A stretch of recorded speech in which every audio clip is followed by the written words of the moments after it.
السلام عليكم ورحمة الله وبركاته. تحياتي لكل متابعينا على القناة، أهلا وسهلا بحضراتكم في فيديو جديد وحصري على قناتكم المفضلة. فضلا وليس أمر الاشتراك في القناة وتفعيل زر الجرس لكي يصلكم كل جديد. بصلي وسلم على سيدنا محمد صلاة لا تنقطع أبدا.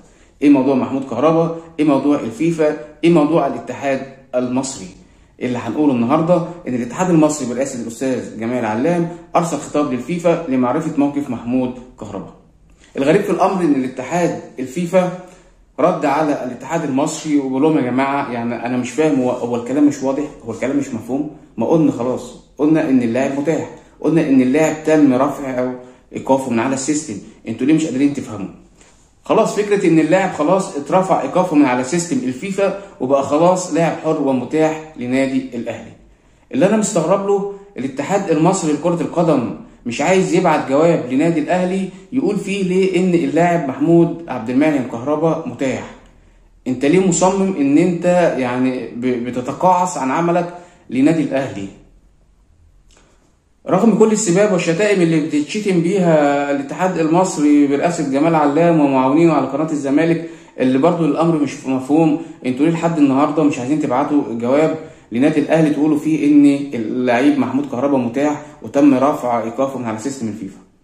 فكره ان الزمالك ليه فلوس عند محمود كهربا، ماشي حقك يا سيدي، احنا ما اتكلمناش في الموضوع دوت، ارفع قضيه تاني وطالبه بالفلوس دهيت. هوري لحضراتكم الجواب اللي تم ارساله من جانب الفيفا ومن اتحاد الكره المصري، وايه اللي تم فيه وايه اللي اتقال فيه. بيقول حضرتك ان اتحاد الكره برئاسه جمال علام تلقى خطاب من الاتحاد الدولي لكره القدم فيفا بشان موقف اللاعب محمود عبد المنعم كهربا والرد على الاستفسار الذي ارسله مسؤول الجبليه بشان موقفه من المشاركات في المباريات القادمه. وكان اتحاد الكره من قبلها كان ارسل خطاب للفيفا للاستفسار عن موقف كهربا في المشاركه في الفتره القادمه بعد انتهاء مده الوقف. كان رد الفيفا على الاتحاد الكرة المصري بأن محمود كهربا سوف ينتهي إيقافه يوم 11 يناير الجاري، اللي هو اللي احنا فيه دلوقتي. يعني خلاص الجواب مبين مضمونه ايه؟ ان بيقول لهم يوم 11 يناير الجاري هيتم رفع الإيقاف عن اللاعب. الغريب في الموضوع ان الفيفا لما بعت في الرد على الجواب للاتحاد الكرة المصري زي ما هو مكتوب كده: كما أكد الفيفا ان خطابنا لا يحتاج إلى شرح، فقد تم إرفاق من قبل المعلومات الخاصة بشأن اللاعب. يعني هو عايز يقول لاتحاد الكورة جوابنا متفسر، مش محتاج إن أنت تبعت لي مرة واتنين علشان تتكلم في موقف محمود كهربا. يذكر أن الاتحاد الدولي لكرة القدم فيفا أرسل خطابا إلى اتحاد الكرة المصرية نهاية ديسمبر الماضي يؤكد فيه أن اللاعب لديه مهلة من أجل تسديد الغرامة المالية الموقعة عليه من قبل الفيفا لصالح نادي الزمالك والبالغة 2 مليون دولار بفوائد 5%. يعني الزمالك بيتكلم في 2 مليون دولار بفائدة 5% من أجل المشاركات في المباريات، ولكن ينتهي الإيقاف في 11 يناير. ومن المنتظر أن يتم قيد محمود كهربا في قائمة الأهلي الأفريقية وقائمة الفريق في مونديال اللي هيقام في المغرب 2023 عقب انتهاء فترة الإيقاف. يبقى احنا كده يا جماعة عرفنا خلاص ان محمود كهربا تم رفع ايقافه من على سيستم الفيفا وان هو لاعب متاح يقدر ان نادي الاهلي يشاركه في مبارياته القادمة. اما بخصوص فلوس نادي الزمالك، نادي الزمالك يقدر ان هو يقاضيه تاني في موضوع الفلوس. بعيدا بقى عن موضوع محمود كهربا، في تصريح مهم جدا من لاعب الاتحاد السكندري السابق اللي هو محمد رجب ريو. بيتكلم في حاجه غريبه قوي، بيتكلم ان هو ايام ما كان في المنتخب الاولمبي وحب ان هو يدخل نادي الزمالك ويوقع لنادي الزمالك، فوجئ بحاجه غريبه جدا. انا عايز الناس يعني ترد على الكلام وتصريحات محمد رجب ريو اللي هو لاعب الاتحاد السكندري. هو كان على برنامج لهاني حتحوت على قناه صدى البلد. قال ايه؟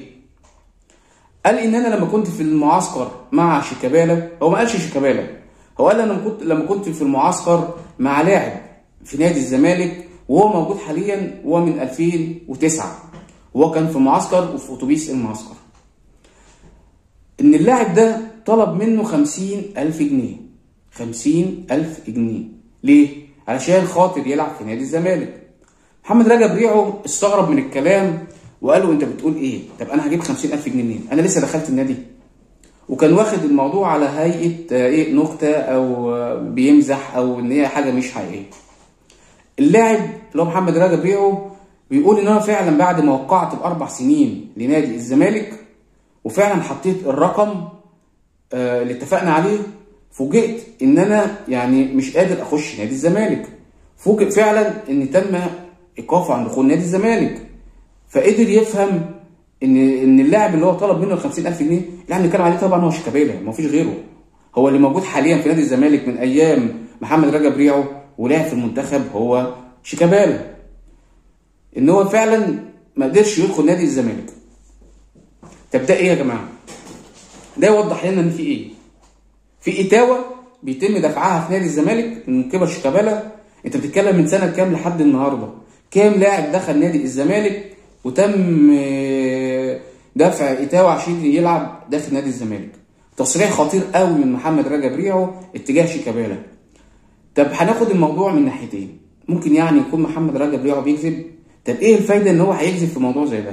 عايز يركب الترند مش في موضوع زي ده. لو نرجع بالذاكره، شيكابالا الوحيد اللي كان بيشتم ما كانش بيتم محاسبته. شيكابالا كان بيرفع جزمته في وش المشجعين ما كانش بيتم محاسبته. شيكابالا كان بيتف على الجماهير وما كانش بيتم محاسبته. هو فعلا الابن المدلل لنادي الزمالك والاقرب لمجلس اداره نادي الزمالك. لو رجعنا بالذاكره ايام حسن شحاته وفكره تبديل شيكابالا، مين اللي شال حسن شحاته؟ قال لك لا مش هنشيل شيكابالا، ده هو اللي شايل الفرقه بتاعتنا، ده هو اللي عامل مش عارف ايه وعامل ايه وعامل ايه وعامل ايه. في عقود الرعايه كان اكتر لاعب بياخد هو شيكابالا من 9 مليون لحد 11 مليون. يعني هو الابن المدلل لنادي الزمالك، ففعلا هو الاقرب لمجلس اداره نادي الزمالك. دي حاجه كبيره يا جماعه. في اتاوات شغاله. اسطوره ايه؟ اسطوره ايه اللي انت بتتكلم فيها؟ ده انت شغال اتاوات على اللعيبه. يعني شخلل عشان تعدي، شخلل عشان تلعب. ده اللي طلع واتكلم فيه محمد رجب ريعو في تصريحات قالها. وما خفي كان اعظم. كام لعيب دخل نادي الزمالك ودم دفع مبالغ لشيكابالا علشان يخش من بوابه نادي الزمالك. اسطوره ايه؟ فين الاسطوره اللي بتتكلموا فيها؟ انت شغال قبضاي؟ ايه يا شيكابالا؟ اسطوره ايه يا شيكابالا؟ كل يوم والتاني احنا بنكتشف مؤامرات داخل نادي الزمالك، بنكتشف عصابه داخل نادي الزمالك، مافيا. وكده نكون وصلنا لنهايه الفيديو. كنت حابب اعرف حضراتكم ما تم في موقف اللاعب محمود كهربا من ايقافه ورفعه من على سيستم الفيفا، وفكره اتاوه الاسطوره المصريه للاعبي نادي الزمالك داخل نادي الزمالك. فضلا وليس امرا لكل محب القناه مشاركه الفيديو وتفعيل زر الجرس لكي يصلكم كل جديد. دمتم في رعايه الله، والسلام عليكم ورحمه الله وبركاته.